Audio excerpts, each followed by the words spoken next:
Hi, folks, and welcome to the Choo-Choo of Video Games podcast. We're here, it is episode 371, and we're recording on September 3rd, 2021. You'll be hearing this on the 5th. I'm John. I'm running the show today. We got Rose on the docket, and Hi. That's all we got. It's just me and Rose, so that's fine. We're just hanging out. Rose, how are you doing? I am okay. Pretty much just hanging out. I have a vacation in a couple weeks. Vacation? Are you heading somewhere? Yeah, going to Seattle to my, basically my mother-in-law's with my girlfriend. So that's going to be fun. But until then, I'm just sort of like in autopilot mode, I haven't been doing much. What have you been doing? What's going on with you?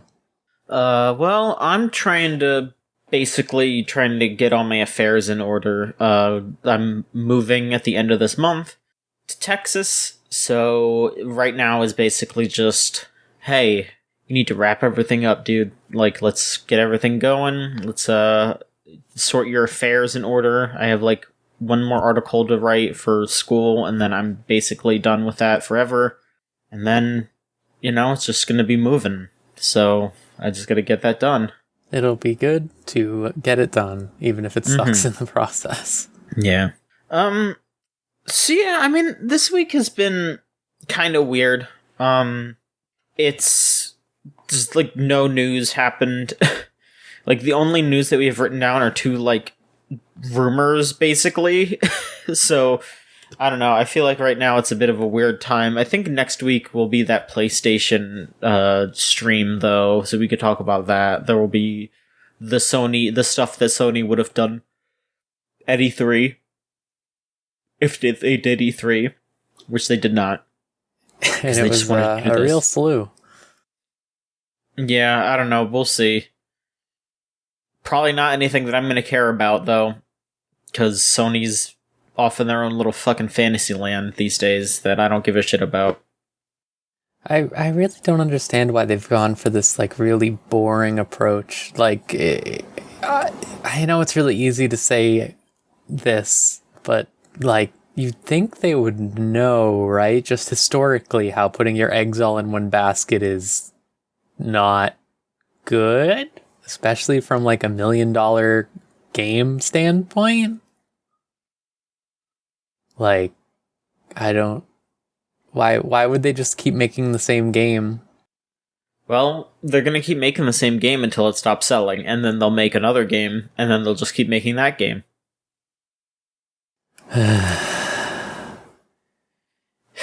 Anyway, we've been playing video games, and we could talk about that. Rose, you've been playing a lot of stuff. What's going on with you? What have you been playing? So I think an easy one to talk about first, because I don't have much to say. Finished Neo, The World Ends With You. That one it's very good, and I really like a lot of the things it does better than the original, but I think by the end, it's just sort of going through this, everyone is here type thing in a way that really, takes away from it. It's not bad or anything, but it's very you get to a point where you're another person from the first game has shown up and you're okay, we get it, that type of thing. Mm-hmm. Just ends up being a nostalgia bit. There's a point where a character just straight up just walks into frame and is oh, you don't have enough power? I'm here from the first game and I have enough power. And they're wow, that's great. And that's all they do. It just felt very silly. But yeah, I think it's still good. I think maybe they just should have not gone so hard on the original game stuff, but they felt like they kind of had to, because it's been a while and everyone loves the first game and there's only one game to base things off of. But I think maybe they should have done a little bit more with the main cast, because it ends up not feeling like there's a real deep hard-hitting message like the first game. Not that the first game's message is anything deep, but like the first game's message is the title, right? Though it's like the world ends with you. Like you should open up yourself, and like you can make your own world or whatever. Like you make the world around you. You make the friends like that you have to go for and stuff like that.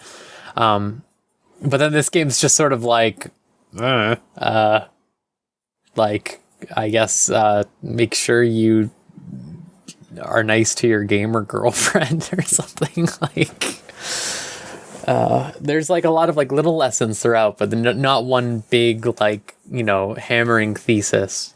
It feels a lot more tied up in the meta narrative concept stuff that Nomura likes to go into with Kingdom Hearts, which I good, because I love Kingdom Hearts and I think it works here really well. It works a lot better than the first game, but it is at odds with like that expectation, you know. Still a very good game though. I need to go back and finish some extra stuff. I was really happy to see they included the post-game thing from the first game, which was like coffee shop AU basically day, where you go and everyone doesn't have depression anymore and they're just all hanging out and stuff. And they're all normal. Mm-hmm. Which is was really funny in the first game, and I think it's funny here too. It's pretty good. Like the two characters from Twoey who are in the main party just being like, oh god, we're still addicted to the fucking minigame from the first game that isn't in this game, and the other kids are just calling us boomers for it. Which is a pretty good bit. But yeah, like wasn't super impressed by the ending, but it was still fun. It was still enjoyable. Okay. What else though?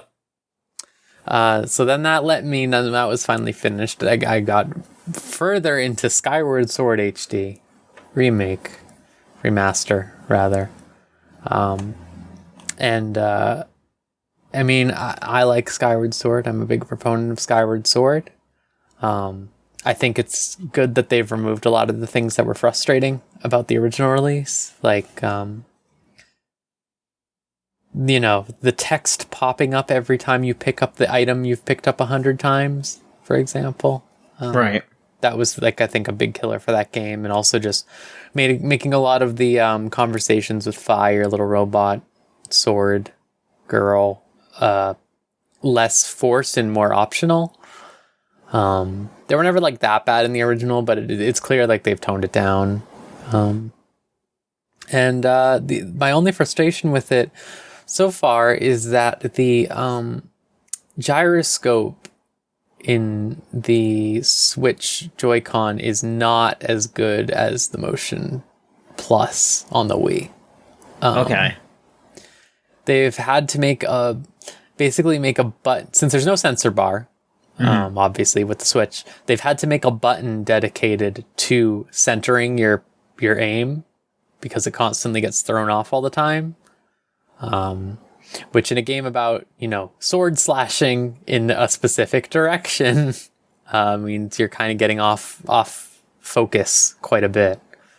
And I have to reset it a lot, which is it's not that bad to reset it or anything. Again, you just press the button and it instantly centers it. But it's still like kind of like that's something you didn't have to do in the original game. And it also just, that in general makes a lot of things annoying to do, much more annoying than they were in the original game. Like bird flying was always one of the weakest parts of Skyward Sword, flying on the bird, because it was this idea of like, oh, you're exploring the Sea of Clouds, but it's like, you know, this is just worse Wind Waker, like just worse Wind Waker.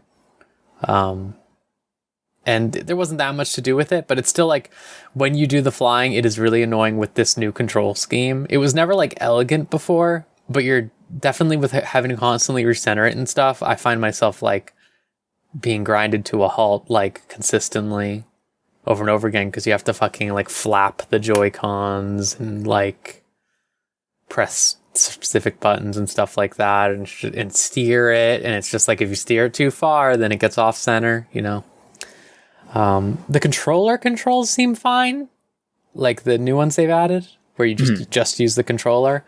But like, to me, I didn't want, like, I figured I would just do that from like a, you know, a check-in standpoint, see how this is, and it's like totally fine. But that game is so good as a motion game, like as a motion controls game. It's one of the few like motion controls games that I think like feels really good when you nail it.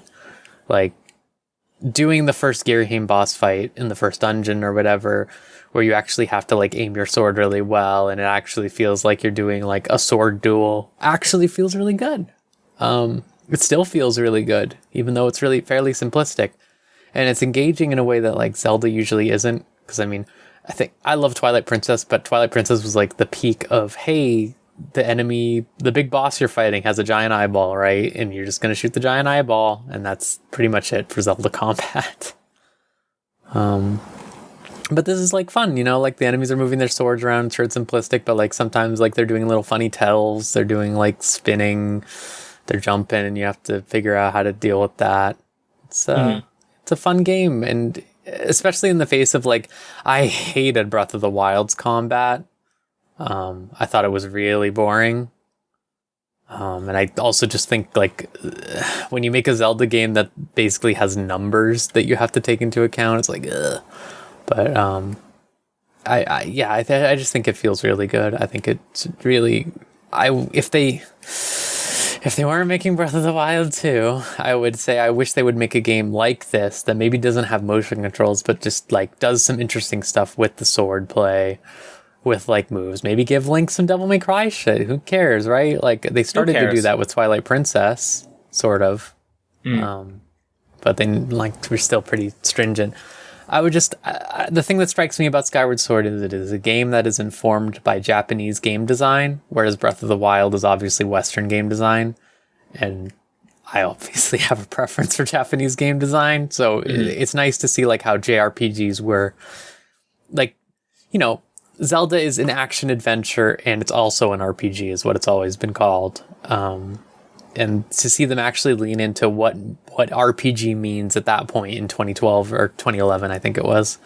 Like, what did that mean then for like how far JRPGs had come, and actually making something to integrate that with the plot, like fooling around with the stupid fucking Zelda timeline. I think that's fun. Doing actual cool dungeon stuff that actually involves like, you know, there are hidden paths on your map and stuff like that. Don't show up on the overworld and things like that. So you actually check the map. Like it's taking all these things from Zelda that are just sort of like mainstays and that just exist for the sake of it and trying to do stuff with it. And I really like that about it. All right. That does sound pretty good.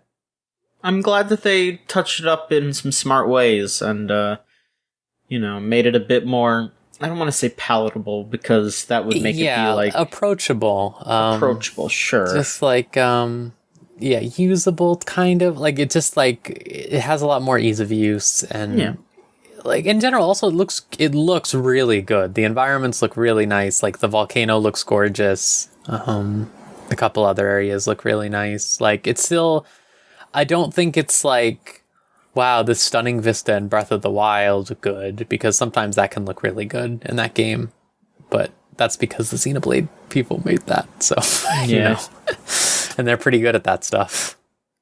But yeah, it's good. It's good. Okay. Yeah, it's good.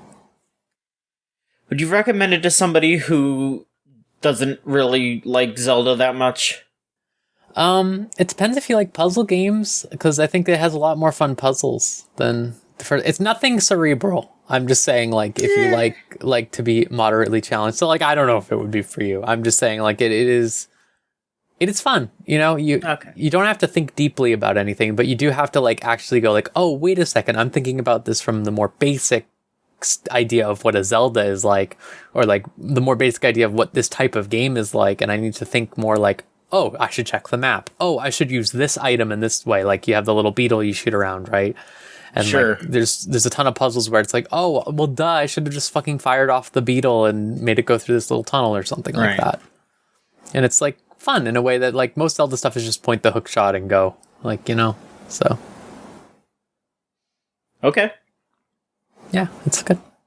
So I've just been playing Heart Gold. That's valid. It's a great game. Yeah. Because I bought all those DS games off of my roommate a while ago, all the Pokemon DS games, so I made my way through Pearl a while ago. Now I'm doing Heart Gold. And honestly, it only took me so long to actually get around to playing Heart Gold, because I was like, I want a soft reset for a shiny starter. So it took me a bit. It didn't take me that long, I just was doing it for like an hour, and then I was like, I don't want to do this anymore, and I would put it down. But recently I was like, fuck it, I'm gonna go in, I'm just gonna go ham on it, and reset a whole bunch. And it took me like 3 nights, and I got a friggin' Chikorita. So, that's what I'm doing. I'm almost done with the Johto side. I'm like, I have 7 badges, and I just finished the, like, Team Rocket side quest.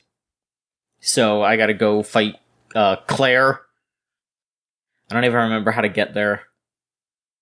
But, you know, it's been pretty okay, you know? There's some really neat little, like, perks to that game that I didn't remember them having. That are like excellent that are like excellent quality of life upgrades that I almost wish were in the new ones even. Like, there's friggin' portable berry pots. And, like, sure, you can only have 4 berries at a time, but it's just like, yeah, you could just check those whenever the hell. You can water them whenever. You know, when those berries are done, they're done. You could just pluck them right there. You don't have to go, like, hunt around for wherever you put your berries. They're just in your bag. I forgot about that. Yeah. Yeah, there's so much about this game that I completely forgot. It's kind of disappointing how, like, you know, now that you're saying this, like, I know everyone talks about, like, the Pokemon following behind you, but there's a lot of stuff where it's just, like, that stuff just went away. Like, Gen 5, I think, does a lot of its own things, but it does still abandon a lot of that stuff in a weird way. It's very weird. Well, Gen 6, I don't know. It makes me wish that Game Freak would just do these games every, like, 2 or 3 years. Like, can you imagine what even an extra year would do? Like, holy shit. Oh my god. Which, I mean, it's like I'm interested in Arceus to see, because they did basically give themselves another year, but it's a new genre of game, so they had to learn a whole new, like, system, a whole new way to make stuff. So that's gonna be, like, its own can of worms. I don't know. We'll see. But I like it a lot. I'm having a good time. Again, maybe the only thing is like, if there is some sort of, like, Heart Gold Soul Silver no HMs mod, that would be the ideal, because HMs suck ass, and that is, like, the big, like, stain on all of these DS games. Also the engine. Well, sure. But I just don't want to have to fuck with that stuff. I am scared about the Gen 4 remakes. Like, I saw Rorik standing next to, like, rocks that look breakable, and I was just like, don't even You're just gonna get an item, right? There's no way. Don't even think about it. Let's Go didn't even. I know, but look, I need them to confirm that it's not there. Like, I'm gonna be worried until they say no. As soon as they say no, I'll be like, okay, fine. These automatically, these are better. These remakes are better than the original, just because you won't have HMs, and it won't take, like, a solid 25 seconds to knock out a Chansey. There you go. That's all I need. For it to be better. Not necessarily good, but better. They're just better. Yeah. I don't know. I'm trying to think what the hell else. I mean, I might do another shiny hunt too in it as well. Oh, what are you thinking? Just nothing yet, or just do you think you want? No, I'm thinking I'm gonna do Ho-Oh. Whew. I think I might do Ho-Oh. I have done the legendary soft resetting so much, so I empathize. I'm gonna do Ho-Oh. I'm gonna get a shiny. It's gonna be cool as hell. And I mean, honestly, it'll be good to, like, round out my team, because my team is pretty well rounded out. I need a good, like, a fire type and a flying type, and guess what Ho-Oh is? I was about to play a Heart Gold mod that like a few months ago before I got into games backlog hell. And also just like the remakes are coming out and I actually want to play them now, I think. Just because the new stuff looks good. But no, I was just like, I really wanted to play them because there was a mod that like fixed a bunch of that stuff that's annoying, like movesets and weird things like that. But I do wonder what I would think of them today, because the thing that always just sticks out to me, I know I already said it, but like the engine just being so slow, everything being so slow compared to Gen 5, I think, which I played a lot of, was tough. Did the Shiny Charm exist then, or was that added in Gen 5? That's a good question. I'm not very sure. I think it might have been added in Gen 5. I think that might have been a Gen 4 thing even. I'll look it up. But yeah. Are you using your Pokewalker also? I don't have one right now. Maybe if you know what, when I was a kid, I got the like collector's edition or whatever, the complete edition. I did as well. So I don't know. Maybe I might have one somewhere. I might have to dig it up, but that's gonna have to be one after I move. If you don't, I can always send you mine. I'm not gonna use it. Oh, I would say I don't want you to do that because that's like worth money now. I'm pretty sure. Really? Maybe. And also, I did just check. The Shining Charm was introduced in Black and White too. That's what I was thinking, because they had the whole thing where you go to see the Haxorus, the shiny Haxorus. They give you a few. Right. I forget Haxorus exists constantly. Very underwhelming dragon to me. It's pretty okay. I like the little baby form. I just like, I think like, I don't like Garchomp very much, but I adore Gibble. And it's just like, it feels like a lesser Gibble. I don't know. Well, the Shiny Charm boosts the rate a lot. Yeah, I mean, the new one is the highest one, right? Like, just because they changed the shiny rate. No, it's actually the highest with the Shiny Charm in Gen 5, it seems. It says that it's 1 out of 2,731 with the Shiny Charm, which is about 3 times as more likely. I thought that the new one was like 5... Oh, no, that's the Matsuda method. Oh, wait, no, well, no, I don't know. Okay, no, you're right. It is, because they cut the rate in half for shinies. That's right. Okay, now it's 1 out of 1,365. I was reading it wrong. Yeah, no, it's okay. But yes, that's wild.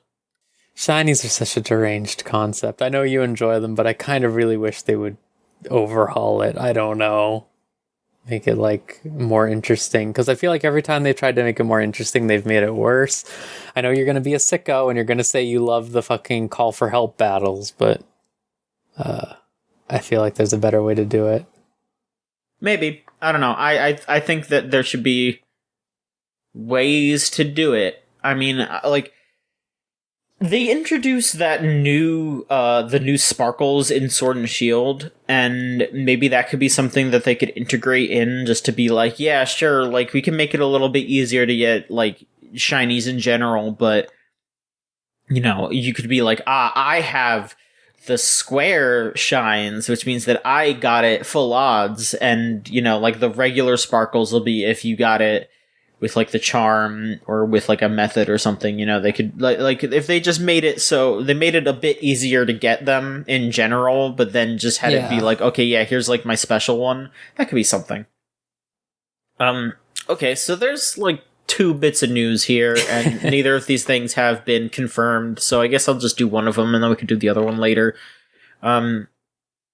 So news out of China and also Japan at the same time here, because there is some talk here that NetEase, which is basically one of the 2 big like groups, corporations in China that are trying to get into games, trying to, like Tencent has so many things going on, but like they have relatively recently been doing a lot of game things involved with video games, and NetEase has been trying to push in there as well. So now, NetEase is currently in final negotiations to grab Toshihiro Nagoshi from Sega, who you may know as the franchise creator of Yakuza, as well as Super Monkey Ball, etc., etc. So from there's a Bloomberg report here from Takashi Mochizuki, and the long and short of it is basically that Tencent has been Tencent's thing is that they have been like putting in minority shares of a bunch of companies, and that is how they are trying to like stake their claim. They did that thing with like Platinum, and I think they've done they've Riot and a couple of Epic. other, and Epic. Yes, that's true as well. Yeah. But NetEase instead seems to want to actually make their own dev companies, and in order to do that, they are actually hiring people up. So it seems like, they're going to be hiring Nagoshi out from Sega, and they're also, it seems like, hiring some folks from Square Enix, and they're going to be working together to make some games out of China. It's pretty interesting.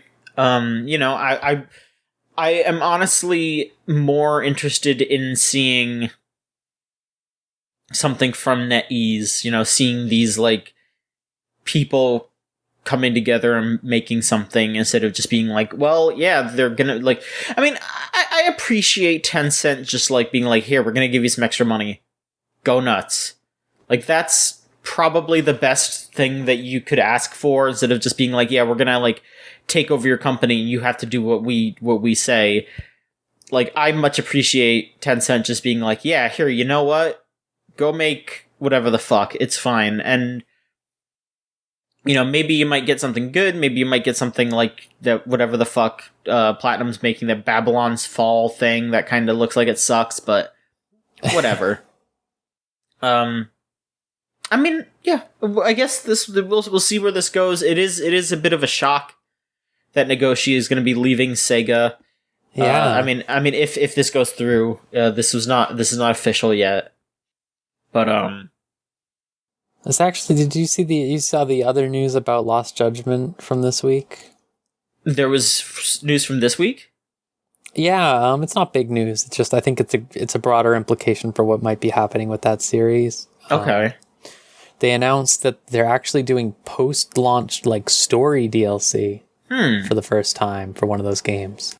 Okay. And the main character is not what's his name, but his assistant. His assistant is the main character, and I'm just like, wonder why you'd be doing that. Yeah. They're gonna like ease into like, okay, yeah, no, oh no, he's off on the farm, he's not around right now. I guess it's gonna be the assistant from now on. Yeah. That makes sense. I wouldn't be surprised if they made a PC version with like a not him on it or something. Be insane. Yeah. They could just like, recast his face, do something. Yeah, that'll be weird, but I guess I get it. He's weird. Well, it's not him, but the agency whole, is the weird one. Yeah. But also, like, I feel like Nagoshi leaving isn't gonna just mean that Yakuza's and Judgment are gonna be dead. That just means that, he won't be there to guide. But there's plenty of people that are working on that series and have worked on that series for years and years and years. So, I'm sure Yakuza and Judgment will be fine without him. It is a shock, but it's not the end of the world, and, maybe he'll go do something new and cool with NetEase. I'd be interested, because, he was a big guy at Sega in general in the past, so, the idea of, what he would create as a new thing again would be really interesting to me because I, again, love Yakuza. Love. What's the other thing he did that I really, really like? F-Zero GX. People really like that, so I mean, yeah. I don't know what else he did, but yeah. Well, we'll see where it goes. It's interesting to see trying to get... I'm very interested to see what happens from Chinese-based games because I have enjoyed most of the ones I have played in terms of their big-budget stuff. Like, I love Arknights. I love Genshin Impact.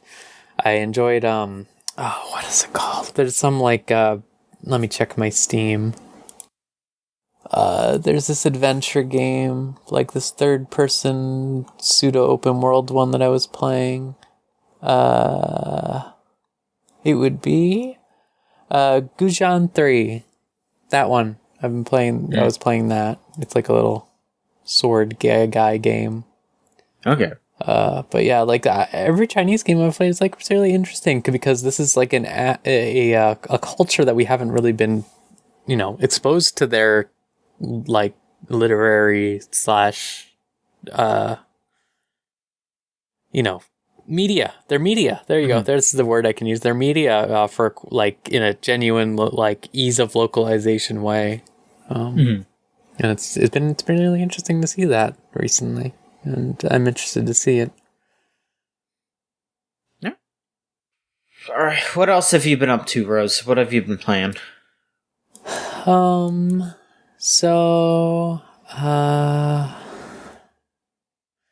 Me and Spencer have been playing Destiny 2.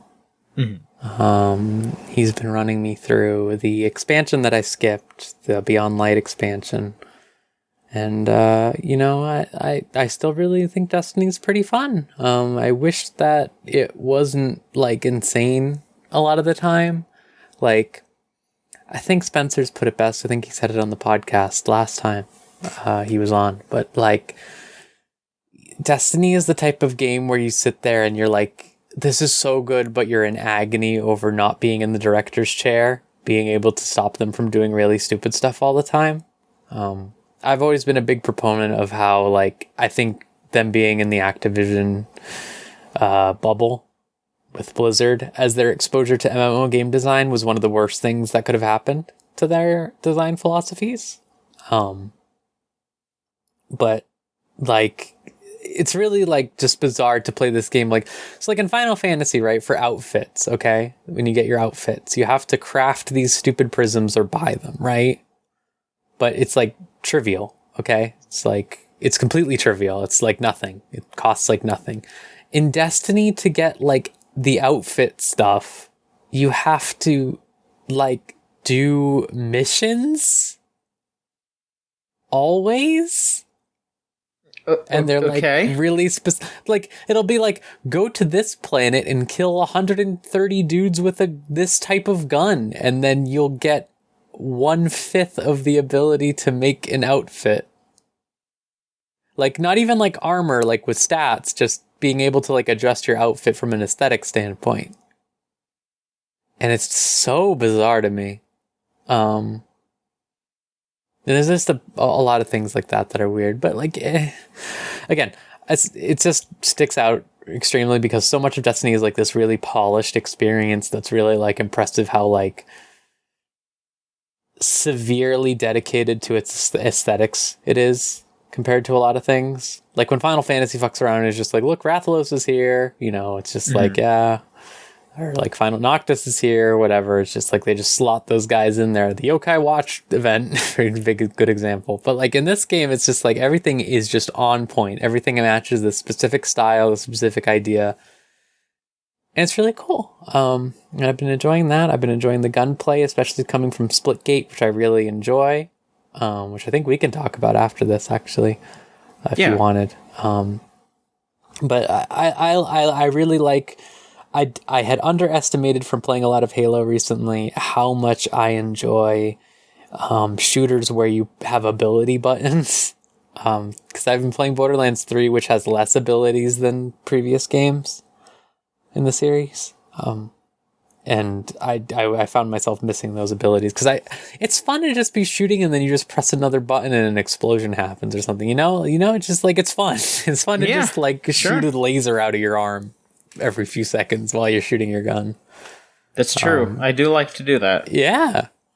And that's the appeal of Destiny to me. Like, especially when they like do their funny traversal stuff. The PvE is really fun. I haven't gotten back into the PvP yet because I'm like under leveled, That's one complaint I have is I can't do any of the more recent stuff that's come out because I just have to raise my level up. Like, that's it. That's the only thing stopping me is I just have to like play enough that I get enough loot to make my number higher, I guess. Which is just sort of like, I get it. It's fine. But it's also like, I don't know, maybe you should have like tuned this stuff so that if someone starts it, they can at least start the weekly stuff that's changing every week.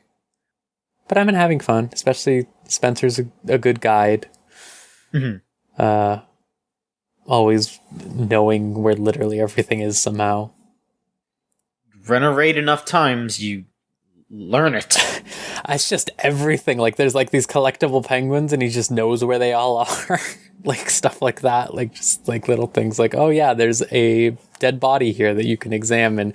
And I'm like, oh, okay. And it's like, oh, it's not showing up on my screen, so I don't know if it's there. It's just like, you just remembered that? Okay. Trust me. Yeah. It's good, though. It's fun. It's fun. Yeah. But Slickgate, huh? Oh, yeah. I've played a little bit of it here and there. I've been just, like, running a few games every day here for the past few days. That's the way to do it, yeah. What's the vibe? What are we feeling? I like it. It's like Halo, but also with portals. And, I mean, nobody really uses the portals. It's fun. It's really fun. I don't know. I just needed like a fast first-person shooter that I could just kind of hop in and hop out. The games are nice and quick.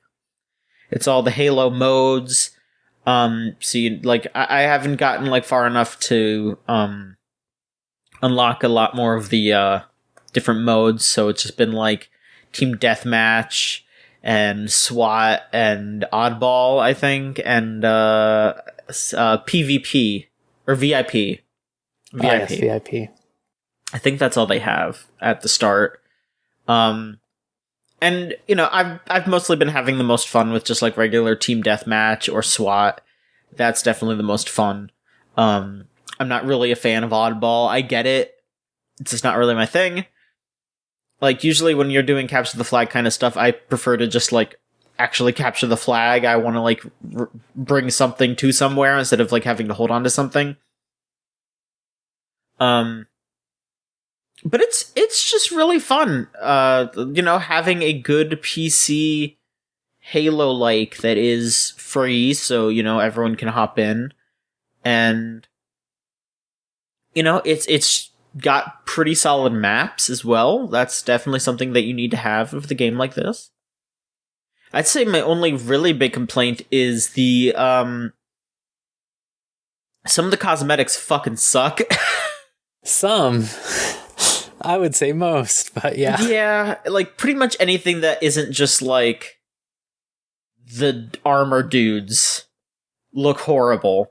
Yeah, like there's a really nice rainbow armor one that I like a lot. It's pretty gaudy, but it's like fun. And there's some other colors like that, but like it's just like the fucking Catmen, the fucking there's like a miner man. Yeah. Awful. One of the worst models I have seen in anything in recent times, honestly. Yeah, it's so bizarre. It's like it feels like one of those knockoff like MOBAs where it's like you could play as Batman and Mario and Goku. It kind of reminds me of that, except none of them are actually like knockoff characters. It's just like, oh yeah, here's all the like original characters that they put in that MOBA, but it's in this, and I don't get it. I guess it's to kind of make it different from Halo, but it clashes with everything else in the game. I don't get, like, I don't know. There's like an alien guy in there. Like there's alien dudes those don't look that bad because They're like not at least that bad, yeah. they like match the aesthetic. It's like your Spartans and your elites kind of. It's not they're not as well designed as elites are. I like the design of the elites. That is a cool design. But it at least makes sense. Like it is these like these like space marines versus the aliens. Like sure, whatever. Even though most of the time everyone's just playing as the space marines, it's fine. But like, yeah, the fucking cat guys, they're in like fucking little suits too. It's like it's so bizarre. I don't know why they did that, Like, I guess they did it because they wanted like people to go after these expensive rewards or whatever, and I guess people are spending money on it. I don't get it though. There has to be some form of like just other kinds of armors that they could make, or like aliens, they could just do like different kinds of aliens even, like that would be fine. I just like, straight up didn't buy the battle pass because it looks so bad. Yeah, like I mean I'm sure saving my money because I just don't want any of this shit, like sure, thanks for letting me keep my money. I mean, like Halo's gonna be free to play with, I guess, like I guess a paid battle pass of some sort. So I mean, I'll probably, I might just switch to that once that comes out. But I mean, Splitgate is really good, though. It is a fun, well-made game, and maybe I'll leave it behind. Maybe I won't. I don't know, but it's fine. How are you feeling about it, though? I really like it, honestly. I think I will probably switch to Halo just because of course I like the one that has more money put into it, right? I like the one that has a legacy and things like that. I think like the aesthetics are a big thing that puts me off from being like super hype about it. I'm a very aesthetic minded person, I think, when it comes to games. Like if it looks bad, I am like, I say this as a big Isaac player, but for the most part, like it looks really not good, and it's like kind of distracting. I think like the worst part about the game is the menu design, honestly. It's like a nightmare. It feels like it's like perfectly designed to be a nightmare phone, mobile, whatever, like free to play PUBG mobile thing. But then you play it and it's like plays really good. I respect how much they don't give a fuck about the fact that it's just Halo. Like they just go, yeah, it's Halo. Like the battle rifle, it's just called battle rifle. Oddball, it's just called oddball, etc., etc. I think like it's good that the portals aren't that big of a deal.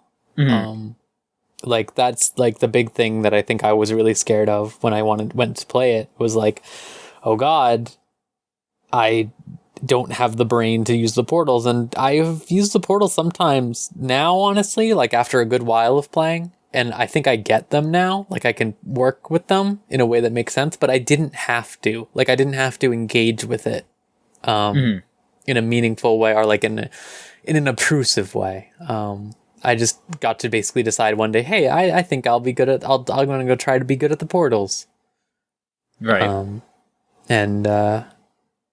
Just now I can do cool things with the portals, and it's really fun when you can do those cool things, but you don't have to. Which I think is the most important thing to anyone who's scared out there, because I know a lot of people who have been scared off by that, but the portals really aren't that bad. It's not like it's on any surface or anything. It's just those specific spots in the arena and stuff. So when, as you learn the maps, like you do in any of these types of games, you learn to know where those portal spots are going to be. I just think it's fun. I'm really glad it's crossplay. Because it lets me bring a whole team in. Yeah, it's fun. I would love to play some time with you. Yeah, sure. What else have you been up to? Because that's all I got.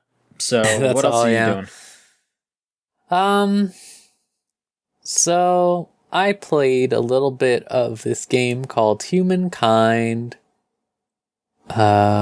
which is made from... Did I talk about this in the past? I don't actually know if I did or not. I don't think I did. I couldn't tell you. Okay. Well, anyways, this is the game from. If I did, sorry everyone. This is a game from the makers of Civ, who left. They've been making Endless Legend and things like that, I believe, for a while, and they decided to just make a Civ game, basically. Okay. And this is just a Civ game, straight up. It's kind of crazy how much they went for it, but it has some interesting ideas that I think Civ hasn't done. So for example, right for I think Echo, you make a character. You create your own leader instead of using like George Washington or whatever. And there aren't like a lot of options, but it's pretty fun to actually just make like your own leader and have them adjust to cultures rather than like them being the person or whatever. Like, you get like a little like, Egyptian outfit or whatever for when you're doing Egyptian style stuff, or et cetera, stuff like that. Greek robes for when you're doing Greece. And it feels like, so I'm not a big Civ person. I've played a lot of Civ, but I'm not like a master brain at it or anything like that. So I might be wrong here. It feels a lot more complex than Civ. It has different winning conditions. You can just sort of stop after a certain point also. Unlike Civ, where it's like you go for like a certain victory, but it's like you can choose to keep going afterwards and like make insane space leaps and stuff like that, whatever. But it's a lot more like you start as like cavemen instead of starting as like, an empire, basically. Mm-hmm. I think they kind of removed a lot of the colonialization aspects of it. Like you're basically setting up outposts that flourish into cities rather than just like taking over a zone. I think they do a good job of talking about like, hey, like you have these resources that are like unhealthy for the world. This is something that the other one did too. Civ 6 did recently as well. Like they do like, hey, you're exploiting these natural resources. That's not good. Some people are going to be mad that you're doing this and stuff like that. Instead of just wholly being like, hey, you've got whale oil. Isn't that great? Great, getting all this shit from the whales. Fuck yes. Like right. Older games did. But I did want to share that it had one of the funniest bugs I've ever seen in anything ever. And that was the main reason I wanted to talk about. Which is, I'm playing the Game Pass version of this game. Right. And for some reason, there is a bug with the Game Pass version of the game where when you start it up, you can't connect to multiplayer at all. You just can't do any multiplayer games whatsoever, even though it has crossplay. You can't do anything. You just can't do anything. However, if you delete your Xbox Live friends list down to 10 people, the multiplayer works. What the hell? And I thought this was insanely funny because I was just like, well, it's time to purge all the homophobes from my Xbox Live friends list from like 2010 or whatever. I mean, sure, yeah, that works. And then that makes the game work. And just the idea of like, get rid of all your friends and then you can play the game is really funny to me.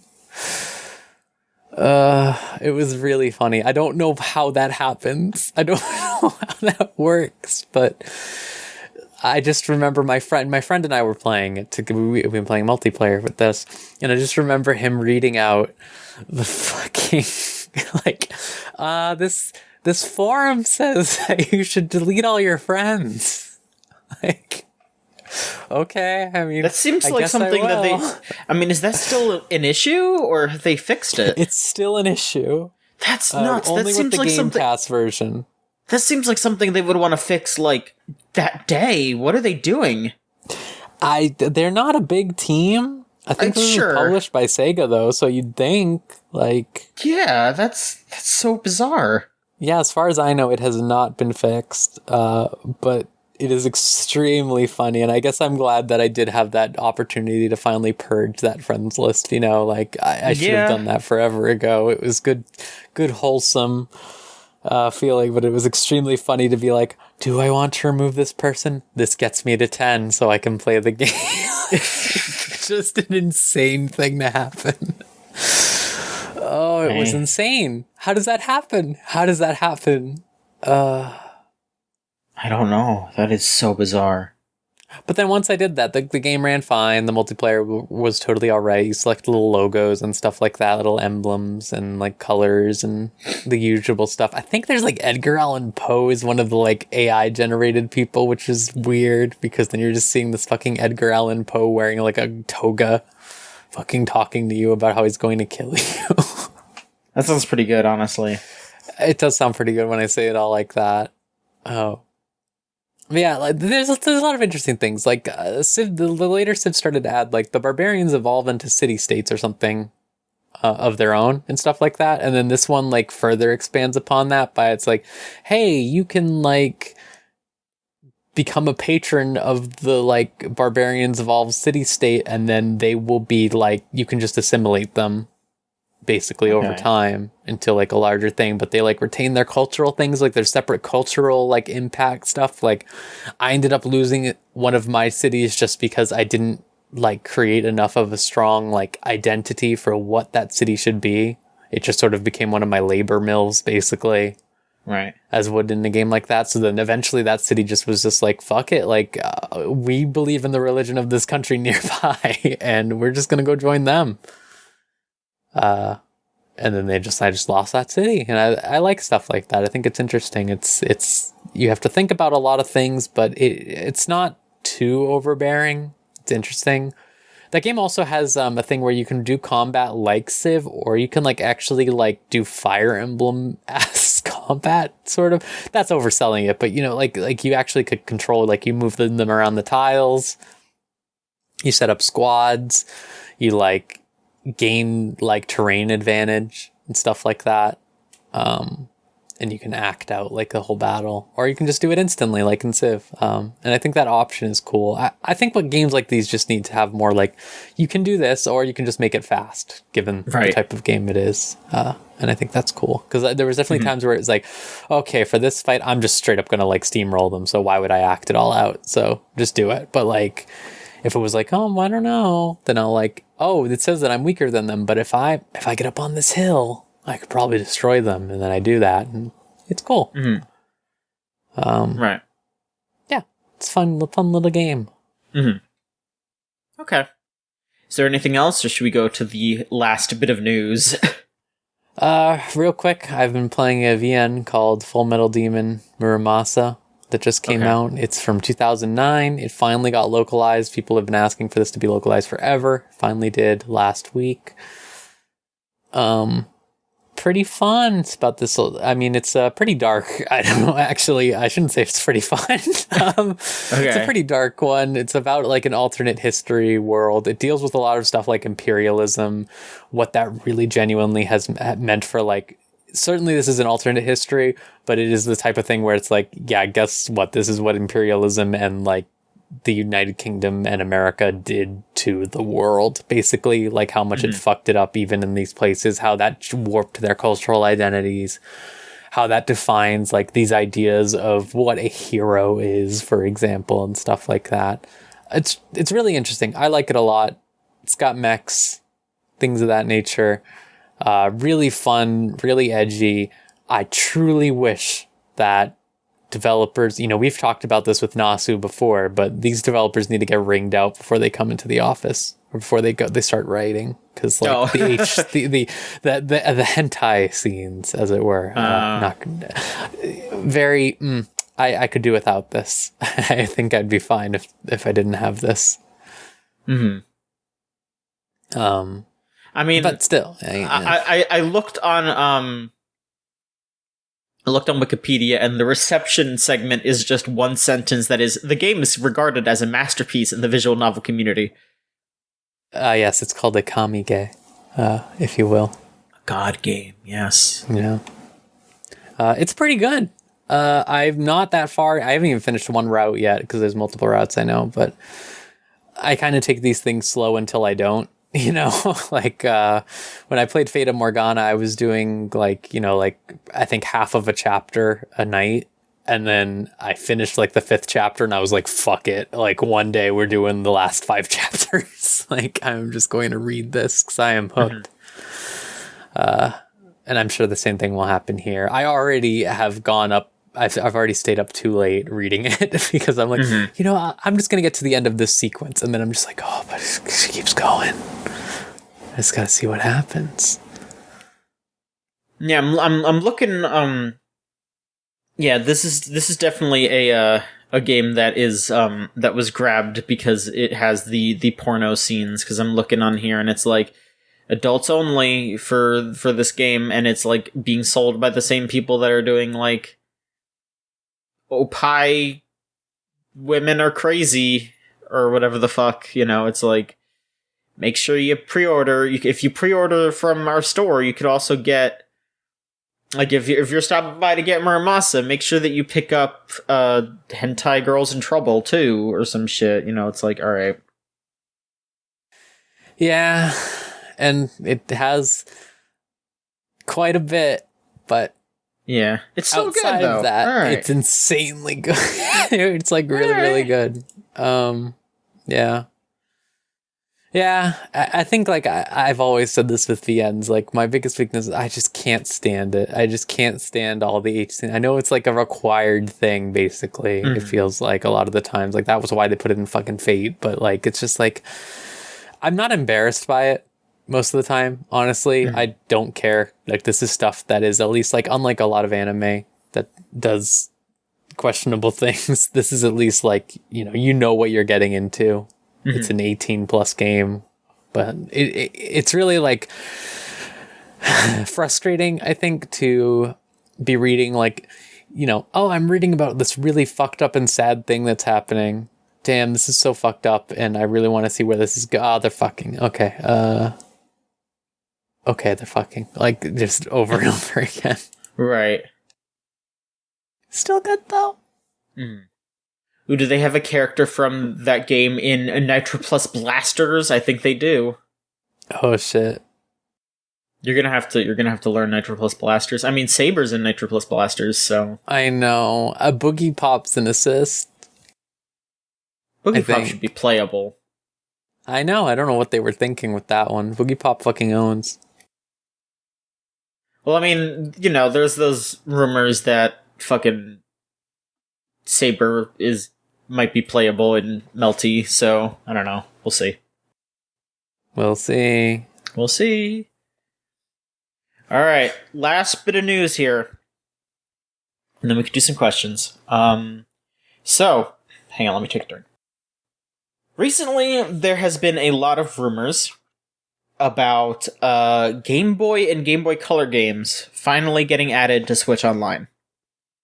It sounds like this is something that is actually going to happen finally. It first came up on the Nate the Hate podcast, which I'm doing a face right now. You can't see it, but you might be able to hear me making the face. Okay. But then Nintendo Life reached out to some sources, and they got confirmation. And then Eurogamer reached out to sources, and they also got confirmation. So that sounds pretty legit if a big site like Eurogamer is saying it. Eurogamer is also saying that they have also heard that other platforms are in the cards. That doesn't seem like it's confirmed, but I mean, maybe they will eventually add N64 or whatever else in the future. But it all but sounds like they're going to add Game Boy and Game Boy Color games probably this month. I'm gonna guess there's probably gonna be a direct sometime soon, and that'll be something that they could just go, and they're available right now during the direct. So that's probably gonna be it. Like there was that rumor of or that confirmation of a rumor of Xenoblade 3. That seems like something they could announce. I bet there will be a direct in like a week or two, maybe near the end of I don't know. Like sometime this month there will be a direct where they'll announce the Game Boy Color, Game Boy games, and probably Xenoblade 3, and maybe have one more trailer for Dread or some shit. I don't know, but yeah. Not too surprising, but still pretty cool. I love Game Boy, so... Rose, are there any Game Boy or Game Boy Color games you want to see on the platform? I have to be real with you that I was never a big Game Boy. The Oracle games, I guess, for Zelda. That'd be pretty good, sure, yeah. Conservation's sake. They'd never put Pokemon on there. We know this. I don't think so. Yes, I'd be very surprised. That's the problem. Like, there was actually recently, I think, an article or maybe even like a law passed recently that officially made it so any game that has like gambling in it would automatically be 18 plus in Europe. Yeah, so they like physically can't release Pokemon game. Like, they wouldn't be able to release Red, Blue, Yellow, Gold, and Silver. They would have to like edit out the game corner, or else it would be M for mature in Europe. Which, like, Nintendo wouldn't want to do that, that would be, like, that would look bad to them if they were like, oh, hey, yeah, our Pokemon game is M for mature. They wouldn't want to do that. But what if? Haha. Alright, well, so here's some games that I would want to see. Of course.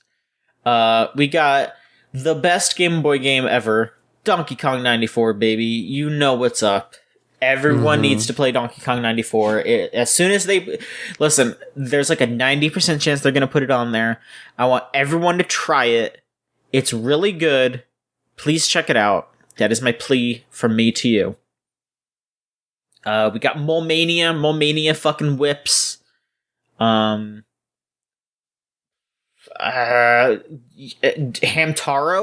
I don't know if that's possible, but Hamtaro would be really good. God, I would kill somebody for a remake, or not a remake, or a translation of For the Frog to Bell Tolls. That would be really good. That would probably not happen, but I would really like that. I'm trying to think what else would be cool. I'm looking at I'm looking at the top 50 best Game Boy games. I'm seeing what they got on here. Let's see. Legend of the River King might be pretty good. Ooh, Cat Trap would be good. That's a good one. I don't know if that would be like possible, but that would be really good. I can't believe you know so many. I mean, I can. Why am I saying this? I can believe that. Yes, I can believe it. I'm sorry. Sure. You know what they should do? That fucking Pokemon Picross game got leaked a while back. Put Pokemon Picross on there, yeah. Gargoyle's Quest, that'd be really good. I mean, all the Mario Land games are excellent, so as long as they put all those on there, like especially 2, and then the Wario Land games, like all of those are really good. Definitely put those on there. And I mean, that's probably pretty much my wish list. I mean, they'll definitely do like Link's Awakening. They'll do all that. Will they? That's a good point, because they got the remake. Yeah. I feel like if it was like last year, I would have said, maybe. Yeah. You know what they should do, though? They should put those Mega Man Game Boy games on there, though. That is true, yeah. They need to do that. That is true. I forgot about those, yeah. If Capcom's not going to put those on a collection, they should at least put it on Switch Online. But yeah, those are my choices for Game Boy. I mean, there's some stuff for Game Boy Color too. They got to do fucking they should do some of those obscure Way Forward games.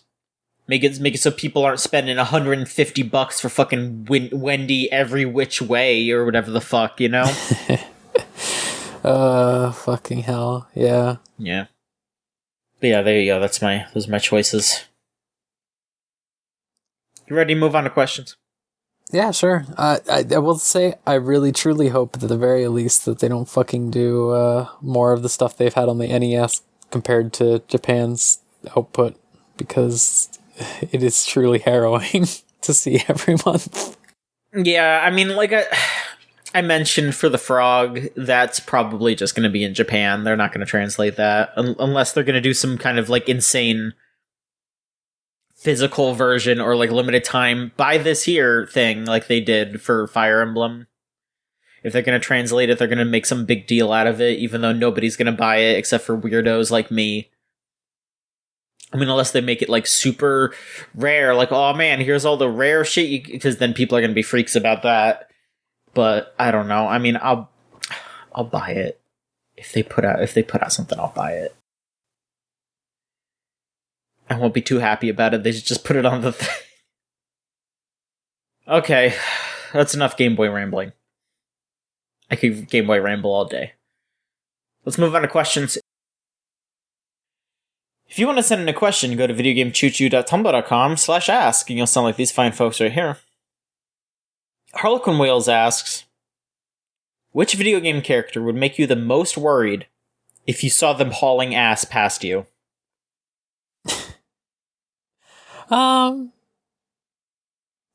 Dante'd be pretty bad. Oh yeah, if Dante's like, that'd I gotta get the fuck out of here. If he's getting the fuck out of there. He didn't even get out of there when he was like dying.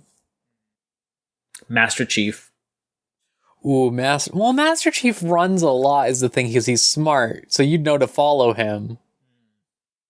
Like, I wouldn't be scared. I'd just go, oh, he's got the right idea. Okay. But yeah, I get what you're saying at the very least. I get you. You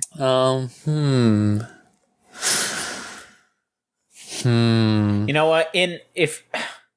I feel like in the context of if you were in the Mushroom Kingdom and you saw Mario hauling ass, I'd be a little worried about that. Wouldn't it just be every day though? You think? If he's kind of always hauling ass. I mean, if he's hauling ass towards Bowser, like, okay, but if he's scared of something, I'd be like, oh god, something must be really fucked up. If Mario's like, I ain't messing with that. That's gotta be bad. Who else would I not want to see hauling ass? There's a lot of, like... like any of the Nier Gestalt characters, I think that's not great, right? Like, those guys just want to die, so they don't really care. I was gonna say, like, I feel like most of their worries are more, like, interpersonal, so if they're like, oh fuck, something's gonna kill me, I'd be like, wow, that's gotta be real bad, because they're, like, fighting, like, so many, like, big-ass shadow monsters and shit all the time. And they don't give a fuck, yeah. Yeah. It's gotta be really bad. They didn't even run from that thing they had to kill. Well, I don't even know if he finished that far, actually. I did not. Okay. I did not. I don't know. Yeah. Yeah, I mean, I wouldn't want to see most video game characters hauling ass away. That's just scary. It's never a good sign, no. Never a good sign. Speaking of one of the people that I mentioned there, Shulis asks, do you think Master Chief would be a gamer? This is tough. Okay, this is really tough, because you have to think about from multiple angles here. Okay. So, I feel like gaming would have become so, like, standardized and normal in 2552. Right. That he definitely would just accept it. But if we're talking, like, would he be, like, a gamer by, like, today's standards? I don't know. I don't think there's a game good enough for him. I think he needs, like, VR type shit. I think he needs to, like, weightlift in VR. You know what I'm saying? Like, he needs to, like, have that physicality to it. Like, running through, like, the regimens and shit in VR. Yeah, I mean... Alternatively, in a post-Cortana world, he might become a VN guy. Ooh. Because I feel like he'd have been, pilled to that type of woman. All right, then. So, I guess my question is here, which Fate route do you think Master Chief's favorite would be? Unlimited Blade Works, right? That's the hypest one. He'd be hype about it. I think he'd be hype. Okay.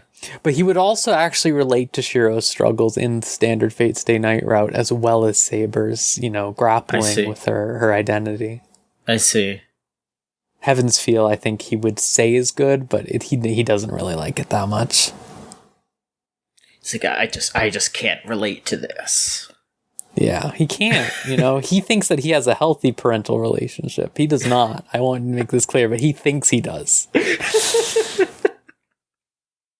Why don't they just talk? I don't get it, Cortana. Dark Sakura. That's just, I can't believe it. That's too much. What is this, Sayana Uta? Oh, God. If you played that one. Oh, no. Master Chief, no, I hope you read the page with the TWs. Let's see here. Alright, one more question here. Also from Anonymous. ABBA were photographed in motion capture suits for their reunion concert. What game would you put the ABBA mocapped recordings in? Marky Mark and the Funky Bunch make your own music video game for the SNES. They would fit right in, right? That would just be normal for that time period. Yeah, the Sega CD, yeah. Oh, God, but they're just old for some reason. Yeah. For everyone else. It's ABBA from the future, man. Whatever game Tim Follin's working on, whatever new FMV thing that studio's doing. That's very true. Yeah, Contradiction 2. I think they should do something like Cyberpunk next. That'd actually be pretty funny. Because they did Contradiction and then they did like a horror game. I think they should do something Cyberpunk. And Cyberpunk ABBA would be pretty good. Yeah, they're performing like a like the fucking giant thing in Cyberpunk or Blade Runner. Yeah, they're on like a big projection. Yeah. Think of any other ones? I'm trying to think of what games like these. Like fucking Control, when they have the FMV segments just on the wall or whatever, just have an ABBA music video. Who cares? I feel like that's like the logical step with their music cribbing that Remedy always does. They just get an actual ass band that isn't just Poets of the Fall, I guess, for Alan Wake. Mm-hmm. That works. Alright. Well, that does it, folks. Thank you so much for listening.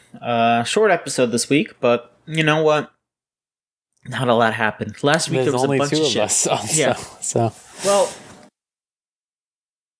there was only 2 of us last week and we went on for ages, but that was just because there was a lot of news. Right. A lot happened last week. This week, not so much. If you want to keep following us, though, there's plenty of places to go. You can go to our website, videogamechoochoo.com. Follow us on Twitter at VGChoochoo. Go to Tumblr, videogamechoochoo.tumblr.com. Our Facebook page, facebook.com/videogamechoochoo. You can look us up on YouTube. We got all kinds of stuff going up on there sometimes. Not all the time, sometimes. And sometimes we got streams going on, twitch.tv/VGChoochoo. Hop on there, watch some live video game footage, have a laugh. All kinds of things you can do. Come join the Discord, thegamezone.zone. Type that into your web browser and it'll bring you straight there. There's all kinds of people hanging out in there, talking, shooting the shit. It's a good time to hang out. Thanks to Melt Channel/Magic Circuit for our theme song Crush off of the album Magic is Real. If you want to give them some moolah, it's meltchannel.bandcamp.com or magic-circuit.bandcamp.com. I fucked up. I didn't know they were still doing Bandcamp Fridays.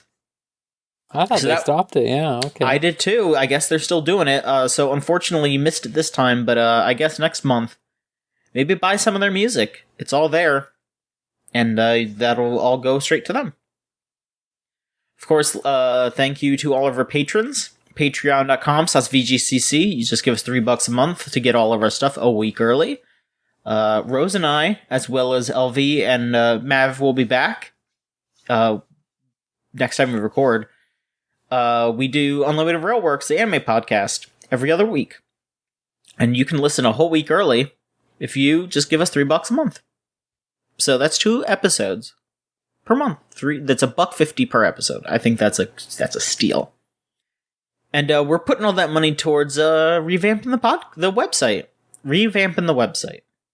Not revamping the podcast. I mean, maybe we could do that, but right now we're focusing on the website. So that's happening soon. So hope y'all are looking forward to that. Russ, where can people find you? Over on Twitter at HornGal and my VTuber account over at CurryDraco. Yeah, I'm out there saying things. Doing anything special on there? Not particularly recently. I've been sort of, I don't have that much time for VTubing in the current climate, let's say. But I'm definitely going to ramp it up at a certain point. Sure. Finishing up Hollow Knight is what I've been doing on there. Finishing up, I say I'm like halfway through the game. But, it's good. It's a great game. I've been happy to replay it. Mm-hmm. And you can find me at JOHN_MICHONSKI on Twitter. And that's pretty much it. That's like all I post on. So you can find me on there. And that's it. I want to thank you all for listening. We'll be back next week with another episode of the Video Game Choo Choo Podcast. So long, everybody.